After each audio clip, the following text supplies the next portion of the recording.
जाग्यावर उभे राहा जाग्यावर. छत्रपती शिवाजी महाराज, घटनेचे शिल्पकार डॉक्टर बाबासाहेब आंबेडकर, साहित्यरत्न अण्णाभाऊ साठे, बिरसा मुंडा, शिवसेना प्रमुख माननीय बाळासाहेब ठाकरे, या सर्व महामानवांना अभिवादन करून आजच्या या सभेला उपस्थित माझे सहकारी हेमंत पाटील, शिवसेना सचिव अशोक पटवर्धन, जिल्हा प्रमुख विनय गिरडे पाटील, तालुका प्रमुख माधव वडगावकर, युवसेना जिल्हा प्रमुख बाळू मोरे, शेतकरी नेते प्रल्हाद इंगोले, माजी नगरसेवक बाळासाहेब देशमुख, महिला जिल्हा प्रमुख रोहित, नगराध्यक्ष पदाचे उमेदवार सुभाष पाटील किनाळकर, समोर उपस्थित असलेले सर्व बंधू भगिनी, खर तर फार वेळापासून मला वाटतं बसलेले आहात म्हणून महिलांमध्ये थोडी चुळबुळ चालू आहे. सुभाष पाटील, मी तुमचे मनापासून आभार मानतो. तुम्ही निवडणुकीला उभे राहिला त्यामुळे मला हे गाव पाहता आलं. लहानपणी आम्ही एक गोष्ट ऐकायचो. त्या टायमाला शंकरराव चव्हाण असे म्हणायचे की नांदेडला मी लंडन शहर बनलो. त्या काळातले जे कोण लोक असतील त्यांना ते कदाचित आठवत असेल. आणि आम्ही वर्गात असायचो, तर वर्गात असल्यानंतर ते शंकरराव चव्हाण त्या टायमाचे मंत्री ते असे म्हणतात, पहिले मंत्र्यांचा रुबाबच वेगळा होता. मंत्री जर एखाद्या गावाकडून जरी चाललं तर साईडला बांबू लावले जायचे, सर्वजण तिथून पाहायचं का मंत्री चाललाय. आणि शंकरराव चव्हाण सारख्या नेत्याने एखादी जर घोषणा केली त्याला महाराष्ट्र त्याला एक वेगळं वजन द्यायचं. काळ चाल गेला, काळ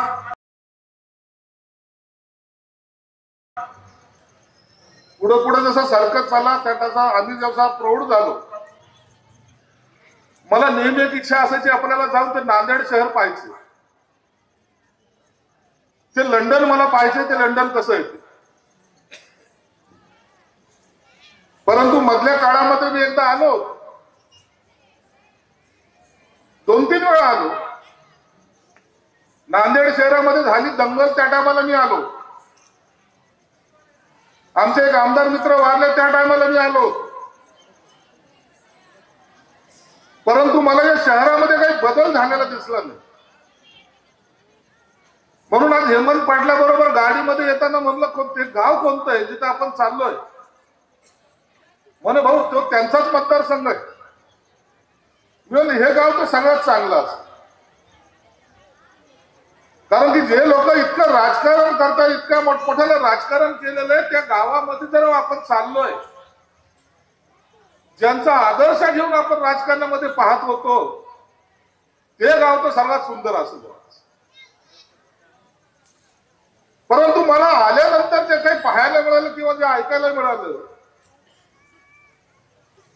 मला काल फोन आले तर काही लोकांचे, म्हणे साहेब कशाला जाता तिकडं. म्हणलं काय झालं. जाऊ द्या म्हणे साहेब, तिकडे जाऊन कशाला आणखी तुम्ही काही बोलाल, मग काहीतरी आमचं असं होईल तसं होईल. अरे मला जे व्हायचं ते होईल ना. जर तुम्ही चांगलं केलं असेल तर लोक तुमच्या पाठीशी, नसेल चांगलं केलं तर लोक तुमच्या विरोधात. हे सरळ गणित आहे ना. परंतु संजय शिरसाट जाईल म्हणजे जाईल, कारण की उमेदवार माझा आहे आणि खात्रीने सांगतो तो निवडून येणार.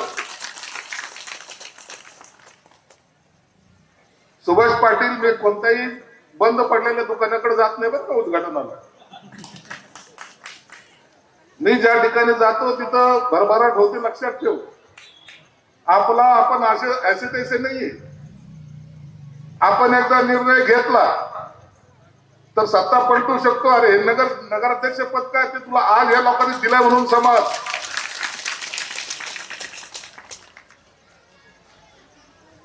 हे पद पाहिजेत कशाला मुळात. आमच्या मित्रांनी हेमंतनी सांगितलं ही एजन्सी त्यांच्याकडं, ती एजन्सी त्यांच्याकडं, ती एजन्सी त्यांच्याकडं, ती एजन्सी त्यांच्याकडं. आणि एवढं सगळ्या एजन्सी घेऊन करता काय? अरे भाकरीच खाता का नोटा खाता तुम्ही लोक?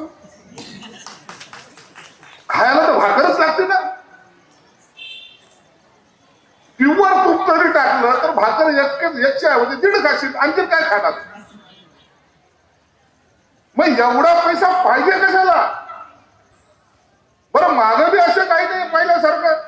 घरामध्ये 15 लोकांचं कुटुंब आहे, मग आता सगळ्याचे हिस्से वाटे होतील, काही हिस्सात राहिलं पाहिजे असंही काही नाही. पण अरे गरीबाला जर मिळायचं तर जाऊन दूर. तुम्हाला एवढा पैसा पाहिजे कशाला? मला खरंच प्रश्न पडतो. माणसाची भूक असावी. संजय शिरसाट कसा राहतो महाराष्ट्राला माहिती का नाही? संजय शिरसाट टाईट राहतो. संजय शिरसाटचा एक तिकडं फ्लॅट आहे, इकडं असं आहे तसं डायरेक्ट दाखवतो आपण. कुणाला घाबरत नाही आपण काका, आपण कुणाला घाबरत नाही. कारण आपण करतो तर प्रामाणिकतेने करतो. कुणाचे हरामाचे पैसे कुणाचे खात नाही आपण, एवढं ठासून सांगतो. विकास कुठे करायचा असतो? विकासाची काही व्याख्या आहे का नाही? विकास तुम्ही कुठे करता? आता हा सुभाष पाटील जातो तर मत मागायला जाईल. कुणाकडे जाईल? जिथं लोक राहतात तिकडच राहील का शेतात जाऊन मत मागल? नाही, शेतामध्ये एक जण गेला सकाळी, चला तिकडं मत मागायला जाऊ. जिथे लोक राहतात तिथे जाऊन माणूस मत मागतो ना. मावशी तुमच्या इथलचं ड्रेनेज लाईन करून देईल, तुमच्या इथलचा रस्ता करून देईल, तुमच्या इथे लाईट लावून देईल. मावशी चिंता करू नका. काही कॉर्पोरेशन मध्ये नगरपालिकेमध्ये काही काम असलं तर करून देईल. एवढंच करतो ना आपण. यांचा विकास कुठं? ज्या ठिकाणी ओपन जागा आहे तिथं लेआउट आहे, तिथं रस्ते आहे का नाही? इथं म्हणजे जिथं लेआउट टाकायचं तिथं रस्ते, जिथे लोक राहतात तिथं रस्ते नाही. या अजबगरीत पहिल्यांदा पाहतो. असं नसतं चालत बाबा. पैसा हा आपला नसतो. सरकार कुणाचाही असो, पैसा हा जनतेचा असतो, जनतेचा. आणि मग जनतेचा पैसा हा जनतेसाठी वापरायचा असतो. पहिले काही वेळा झालं, पहिले तर काळ गेला. आता लोक राजकारणाला घाबरत नाही, पुढाऱ्याला घाबरत नाही, मंत्र्याला घाबरत नाही. ताबडतोब सांगतात हे इथं भ्रष्टाचार झाला, ताबडतोब बोलतात लोक. परंतु यांनी केलं ते जातीचं राजकारण केलं. यांचं राजकारण सुरुवात अशी झाली. हे दलित, तो आला जय भीम, त्याला वाटतं वा काय बाबा बाबासाहेबाचं नाव घेतो, माणूस मोठा आहे पण बाबासाहेबाचं नाव घेतो. मुसलमान आले, आधा भैया बेटो ते चाय दे रे इनको, त्यालाही वाटतं मुसलमानचा सन्मान झाला. पाटील आला, राम पाटील, तुमच्यामुळे तर राजकारण मी आलो. किनाळकर तुम्हाला का नाही लवकर कळालो? अजून सर यांच्यासारखे किती बळे गेले, यादी किती मोठी. एक माणूस दाखवा, एक माणूस राजकारणामध्ये आम्ही सांगू शकतो. कार्यकर्त्याला जेव्हा बरोबर घेता ना तुम्ही, त्याचे तो आपले झेंडे घेतो ना, तो आपल्यासाठी घोषणा देतो ना, तो घराची राखरांगोळी करतो ना, अरे त्याला मोठं करायचं शिका ना. स्वतः मोठं होऊन काय होईल? ज्या दिवशी कार्यकर्ता मोठा होईल त्या टायमाला लोक तुम्हाला नेता म्हणतील. कार्यकर्ता मोठा झाला. हेमंत पाटील फक्त एकनाथ शिंदे साहेब रिक्षा चालवत नव्हते, मीही रिक्षा चालवतो, मीही रिक्षा ड्रायव्हर. अरे ते भाजपचे प्रदेशाध्यक्ष होते बावनकुळे, तेही रिक्षा चालवत होते. ते प्रताप सरनाईक तेही रिक्षा चालवत होते. रिक्षा चालवण्याची आमची एक युनियन आहे मोठी. आम्ही सगळे मंत्री येतात, आहेत का नाही? सर्वसामान्य माणूस मोठा झाला पाहिजे सर्वसामान्य माणूस सत्तेत आला पाहिजे. अरे याला तर राजकारण म्हणतात ना. माझ्याकडे समाज कल्याण खातं आलं. समाज कल्याण खातं आल्यानंतर काही लोकांना वाटलं का काय चाललंय, जे पहिलं चालत होतं तसंच चालत. मी निर्णय घेतला. निर्णय घेण्याची ताकद तुमच्यात असावी लागते.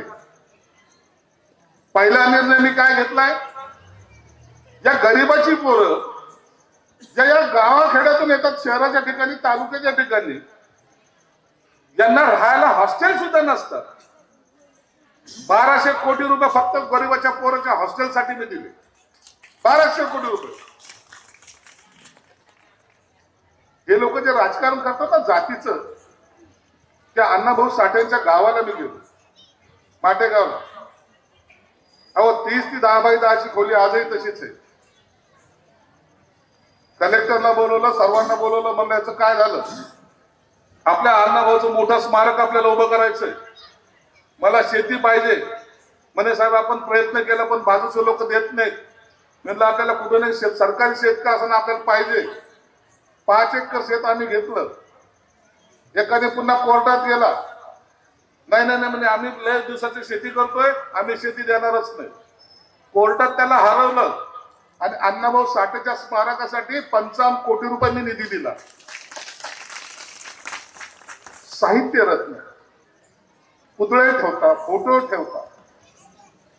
मतदान झालं रे झालं की असे काही विसरतात की तू कोणत्या गावाचा, आम्ही तुला ओळखतच नाही. आणि काही आपले लीडर नमस्कार करू करू त्याच्यावर वाकू वाकू त्याच्या कमरेचे हाडं दिसायला लागलेत. वाकलाय पूर्ण सगळा, पण तरी तो आणखी त्याच्या 55 कोटी रुपये दिले मी. महाडचं 14 तळ 50 कोटी रुपये दिले. आणि सगळ्यात महत्वाचा निर्णय घेतला, पीपल्स एज्युकेशन सोसायटी. अरे बाबासाहेबांनी स्थापन केली ना, त्याची दुरावस्था होते ना. इतिहासामध्ये पहिल्यांदा 500 कोटी रुपये मी त्या मिलिंदला दिलेले, बाबासाहेबांच्या संस्थेला. विकास इतर 40 कोटीची स्कीम पाण्याची, त्याच्यातही भ्रष्टाचार झाला म्हणून म्हणतात. माझ्या महानगरपालिकेची स्कीम केवढीची आहे, 2600 कोटी रुपयाची स्कीम आहे. या डिसेंबर एंडला पाणी सगळ्या शहराला मिळतोय. शहरामध्ये रस्ते पण आम्ही कसे केले, एकनाथ शिंदे साहेबांच्या आशीर्वादानं ते मुख्यमंत्री असताना माझ्या मतदारसंघामध्ये मी 3000 कोटीची कामं केलीत. आताही काही कमी नाहीये. आमची दानत एवढी आहे, आजही आम्ही देतो. इतरच्या आमदाराला सुद्धा मी 2 कोटी माझ्या खात्यातून दिलेत. आणि हे नाही पहा, हा कोणत्या पक्षाचा, हा कोणत्या जातीचा, हा कोणत्या धर्माचा, हे नाही आम्ही पाहत. अरे पण जे पैसे दिले त्याचा उपयोग तर चांगला करा. बांधवांनो, राजकारणासाठी जन्माला येऊ नका. शिवसेना प्रमुख असे म्हणायचे, तुम्ही खुर्चीसाठी जन्म घेतलेला नाही तर खुर्चीने तुमच्यासाठी जन्म घेतला पाहिजे. तुम्ही खुर्चीसाठी जन्म घेतलेला. राजकारण तसं करा जे लोकांना सेवा म्हणून त्यांना आवडलं पाहिजे. माझ्यासारखा फाटका माणूस, रिक्षा चालवणारा माणूस महाराष्ट्राच्या राज्याचा मंत्री होऊ शकतो. मी 10 वर्ष नगरसेवक राहिलो, आज 20 वर्ष आमदार आहे. सलग आहे, असं कुठं पडलं नाही. 20 वर्ष आमदार आहे. का लोक मतदान करतात? माझा मतदारसंघ पाहिला तर सगळ्यात ग्रीन मतदारसंघ ज्याला म्हणतात, सगळ्यात चांगला मतदारसंघ माझा आहे. माझ्या मतदारसंघामध्ये सगळ्या पुढाऱ्याच्या जागा आहेत, इकडच्या बी तिकडच्या बी. पार कमल किशोर कदम पासून सगळ्याच्या जागा माझ्याकडेच आहेत. पार दर्डाची असेल, कुणाची असेल, सगळ्यांच्या जागा माझ्या मतदारसंघात आहेत. पार विखे पाटलाची जागा माझ्या मतदारसंघात आहे. बाळासाहेब थोरातांची जागा माझ्या मतदारसंघात आहे. राजेश क्षीरसागरची जागा माझ्या मतदारसंघात आहे. किती लोकांची नाव घेऊया. एकदा RR पाटील आले होते माझ्या मतदारसंघात पोलीस स्टेशनचं उद्घाटन करायला. मी म्हणलं साहेब, सगळ्यात श्रीमंत माणूस मी आहे महाराष्ट्रातला. ते म्हणे कसे? मी म्हणलं सगळं श्रीमंत लोकांच्या जागा माझ्या मतदारसंघात आहे, जर सगळे श्रीमंत एकत्र केले तर मी आहे की नाही सगळ्यात मोठा श्रीमंत. मग मी सगळ्याची यादीच वाचून दाखवतो, कुणाकुणाच्या जागा आहेत, कुणाकुणाचे काय काय आहेत.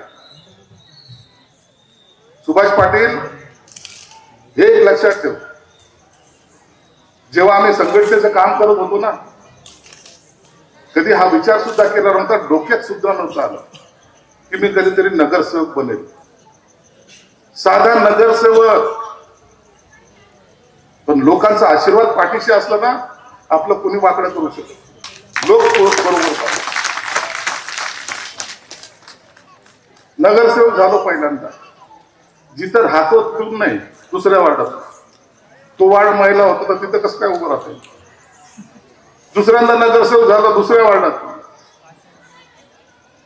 त्याच्यानंतर सलग 4 वेळेला आमदार झालो.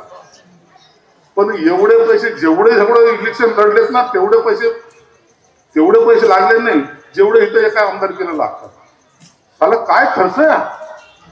गेल्या वेळेला किती लागले या मतदारसंघात सगळ्याला माहिती, पण तुम्ही बोलला नाही. अरे जाऊ दे ना, आपल्याला काय करायचंय. 150 कोटी 200 कोटी, अरे काय आकडा आहे का काय. एवढे पैसे मग कुठे गेली तुमची सेवा. तुम्ही लोकांसाठी काम केलंय ना, लोकांच्या सुखादुखात गेलेत ना, लोकांचा विकास केला ना, मग पैसे लागतात कशाला. एवढे पैसे लागतात, याचा अर्थ कुठेतरी गडबड आहे. ते बाजूचे जे आहेत ना, आजूबाजूला चांडाळ चौकडी, ते सगळं माझ्या जवळचे, मला सगळं माहिती काय काय होते, पण मी सांगणार नाही. मी तुम्हाला आठवतं, मी पहिल्यांदा सांगितलं होतं जेव्हा आम्ही उठाव केला, जेव्हा आमची सत्ता आली, त्या टायमाला मी ठासून सांगितलं होतं अशोक चव्हाण भाजपमध्ये जाणार. तुम्हाला माहिती आहे का म्हणलं होतो का नाही. चॅनलवाले तुमच्याकडे असेल ना माझी रेकॉर्डिंग आहे का नाही. काही लोक म्हणे असं कसं होईल. अरे मी म्हणलं काही होऊ शकतं राजकारणात. आले का नाही. संजय शिरसाटने जे जे भाकीत केले ते खरं झाले का नाही झाले. अजितदादा येतील म्हणलं होतं का नाही, आले का नाही आले. या तुम्ही आम्हाला त्याच्याशी विरोध नाहीये, आम्हाला कुणावर टीकाही करायची नाही. सुभाष पाटील यांच्यावर टीका करत जाऊ नको. टीका केल्याने आपण मोठे होत नाही, आपण कामातून त्यांना उत्तर दिलं पाहिजे. हे एकनाथ शिंदे साहेब सांगतात तेच काम आपण करावं. काय करायचं आपल्याला. लोकांच्या घराची वाशी मोजून आपलं कुठं भरलं होणार. काही गरज नाही आपल्याला त्यांचं. हे फक्त मनामध्ये खुणगाट बांध. मी या निवडणुकीमध्ये उभा आहे, काही झालं जेव्हा मी निवडून येईल, या लोकांच्या चेहऱ्यावर एक आनंद दिसला पाहिजे आणि असं काम करून दाखवायचं. अहो माझ्या विरोधामध्ये कोण कोण उभे राहतात माहिती तुम्हाला. तुम्ही तर सगळे जाणकार लोक आहात. पाडायसाठी या टायमाला तर त्या उबाठाने तर असं केलं होतं. ते उबाठाचे नेते आमचे उद्धव ठाकरे, जिल्ह्यातल्या सगळ्या सीट पडल्या तरी चालतील, पण संजय शिरसाट निवडून नाही आला पाहिजे. मग त्याच्याबरोबर त्यांनी यमांची युती केली, बाकी सगळ्यांची युती केली आणि स्टेट फाईट, एकाला एक फाईट. माझ्या इथे 30% मुसलमान समाज आहे, दलित समाज आहे, इतर सर्व समाज आहेत. सगळेजण एकीकडं हे पक्षाचे लोक, त्यांच्याबरोबर माझी डायरेक्ट फाईट. गद्दाराला काढलंच पाहिजे. आता हे निवडून येणारच नाही. आणि ती 4थी टर्म, पहिल्या दुसरीने ही 4थी टर्म आणि झालेला उठाव. मलाही कधी कधी भीती वाटायची की खरंच सलग काही लोक डोक्यात तर नाही काही आपलं लफडत. परंतु एक मला सांगतो, लोकांनी जो विश्वास दाखवला ना, विश्वास, चौथ्यांदा ही सगळ्यांना निवडून दिलं. आम्ही 5 आमदारांनी उठाव केला तर 6 आमदार निवडून आलो. 6 आमदार. एक तर रावसाहेब दानवेंची कन्या आमच्याकडे आली, तिला पण निवडून आणलं. 6 जण आलो. त्यांचे जे गाडायची भाषा करत होते, जे संपवायची भाषा करत होते, त्यांचे किती आमदार आले. 0. माझ्या जिल्ह्यामध्ये आम्ही निवडून आलोय काय 6 शिवसेना 3 भाजप, संपला खेळ, संपला खेळ. बाकीच्या कुणाची डाळ नाही जळत. म्हणून हे करताना आपण केलेल्या कामाचा लोक मोजमाप करतात. म्हणून सुभाष पाटील तुमचे सर्व सहकारी जे आहेत, तुम्ही ह्या लोकांना एवढा विश्वास त्यांच्यात निर्माण करा की यानंतर त्यांनी 25 वर्ष तुमची सत्ता जाणार नाही, या पद्धतीचं त्यांनी तुम्हाला मतदान केलं पाहिजे. पैसे मी देईन. आता बाकीचे सगळं स्टेटमेंट चालतात, तर पुन्हा म्हणजे संजय शिरसाटने नवीनच आमची स्टेटमेंट केलं. कुणाकडे तिजोरीची चावी आहे, कुणाकडे काय आहे, कुणाकडे काय आहे. पण संजय शिरसाटकडे शब्द आहे, जे बोलतो ते करतो. नाही तर भाऊ आपण कुणाला फुकटचं असं आपण आश्वासन देत नाही. काय करतं आश्वासन देऊन? मला कुठे इथं इलेक्शन लढायची, मला कुठे इथं राजकारण करायचं. पण एक आहे जे आम्हाला शिवसेना प्रमुखांनी शिकवलेले, माणसं जोडा, नातं जोडा. हा सुभाष पाटील माझ्या कुटुंबातला सदस्य असं मी मानतो. उगाच आलो का इतक्या लांब? काय करायचं इतक्या लांबून यायचं? संभाजीनगरहून 5 तासाचा 6 तासाचा प्रवास करून इथं यायचं कशासाठी बाबा? हे जे काय उमेदवार आहे यांना भेटायचं कारण काय?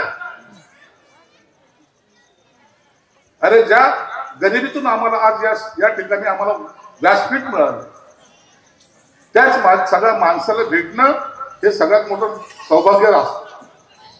जर मी तसाच असतो आज या लोकांसमोर बोलू शकलो असतो का? या लोकांनी माझं ऐकलं असतं का? नातं जोडत चाललं पाहिजे. सुभाष पाटील तुम्ही आमच्या कुटुंबातले आहात. हे मी तुमच्यासाठी नाही आलेलो, हे माझ्या स्वार्थासाठी आलोय की सुभाष पाटील आणि त्यांचा सर्व पॅनल निवडून यावं. माझा त्याच्यात काही स्वार्थ नाहीये. हा, मी एवढा शब्द निश्चित दे, विकासाच्या टायमाला माझ्या बरोबर चाल, तुला इथं कोणताही निधी कमी पडू देणार नाही. मग आपण निधीच्या साठी तुम्हाला माहिती आहे आपण तुलाशी भांडतो, पण तू एकदा काम हातात घेतलं ते सोडत नाही. म्हणून तुमचा सुद्धा या ठिकाणी जो विकास लोकांना एकदा कळूत का ना, विकास काय असतो. 2-4 रस्ते बनवले म्हणजे विकास झाला का? एक मेन रस्ता बनवला, तिथं त्याच रस्त्यावर आपली गाडी चालली, वाह कैसा रस्ता बनाया मैंने, वाह कैसा रस्ता बनाया मैंने. त्याच्यावर इतकी धूळ साचलेली आहे, त्याच्या फुफट्याने लोकांना त्रास होतो. सगळा या एरिया चांगला झाला पाहिजे. लोकांनी म्हणलं पाहिजे हा जो नगरपालिका आहे ही सर्वात चांगली नगरपालिका झाली असा लोकांचा विश्वास राहिला पाहिजे. आणि तू बाकीच्या चिंता करू नको, लोक तुझ्या पाठीशी आहेत. सर्व आपली जी गर्दी पाहतोय ही गर्दीचा अर्थच आहे की तुमचा सर्वांचा विजय पक्का आहे. पुन्हा सर्व मतदारांना विनंती करेल, सोडून द्या हे राजकारण. या राजकारणापायी आपला सत्यानाश झाला. या राजकारणापायी आपण कुणाच्या मागे जाऊन आपलाच विकास खुंटवलेला आहे. कधीतरी हा विचार करा की माझा एरिया जर चांगला झाला, माझ्या एरियासमोरचा चांगला रस्ता झाला, माझ्या घरासमोरचा रस्ता चांगला झाला, नाली चांगली झाली, लाईट चांगली राहिली आणि माझ्या पोराच्या कामाला जर हात मिळाला तर ते कुटुंब सुखी होईल की नाही होईल? अरे तुम्हाला फसवलं जातं. दरवेळेला तुम्हाला काही नाही काही कारण सांगून जातीमध्ये तेढ निर्माण करून एकमेकांचा कसं दुरावा निर्माण होईल, हा या गटाचा तो त्या गटाचा. विनंती तुम्हाला एक काय आहे, मी कधी कुणालाही अशी विनंती करत नाही, परंतु ही सगळी दुरावस्था पाहून मी तुम्हाला हात जोडून विनंती करतो, एक संधी सुभाष पाटलाला द्या. एक संधी विजयाच्या दिवशी मला सुद्धा यायला संधी द्या, मी पण येईल. आणि ते आल्यानंतर खऱ्या अर्थानं या भागाचा विकास काय असतो याची सुद्धा आपण सुरुवात करूया. कोणी काय केलं नाही केलं या चर्चा करण्यापेक्षा आम्ही याच्यापेक्षा चांगलं करू एवढं तुम्हाला आश्वासन देतो. आणि पुन्हा एकदा आपल्या सर्वांचे आभार मानतो. धन्यवाद. जय हिंद, जय महाराष्ट्र.